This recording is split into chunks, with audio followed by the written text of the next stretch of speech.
Gli infermieri sono stati assunti per garantire il diritto alla salute delle persone, cosa che abbiamo garantito per 1 anno e mezzo, con enormi sacrifici, a costo anche della nostra salute. Oggi ci viene chiesto di garantire il diritto al divertimento, pensiamo che non sia il nostro ruolo, pensiamo che se non ci sono decisioni regionali nel merito di far pagare comunque il tampone a chi vuole divertirsi e non si è vaccinato, noi andremo allo sciopero. Ad annunciare la possibilità di uno stato di agitazione degli infermieri dei centri tampone qualora non si trovi una soluzione a breve è il segretario provinciale del Nursind di Vicenza, alla luce della corsa al Green Pass attraverso il tampone cominciata a seguito dell'obbligatorietà della certificazione per accedere ad attività al chiuso, dai ristoranti ai cinema alle palestre o piscine e agli eventi.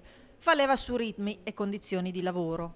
Da ieri sono pietose. C'è gente che non si è fermata nemmeno per andare in bagno, siamo dentro a un camice con queste temperature in cui perdiamo litri e litri di sudore e riusciamo a malapena a bere. Allora io penso che queste condizioni di lavoro siano condizioni da stato emergenziale. Dall'altro lato la vaccinazione come strumento per il rilascio del Green Pass. In molti oggi in fila al punto tamponi hanno già fatto entrambe le dosi o hanno prenotato il loro turno per vaccinarsi a fine mese. Ho vaccinato, ho fatto entrambe le dosi e niente, ho fatto il tampone per sicurezza. Poi abbiamo già prenotato il vaccino, ma ci vorrà un po' di tempo poi per avere il Green Pass, quindi faremo un po' di tamponi in questo mese. Il Green Pass per il concerto.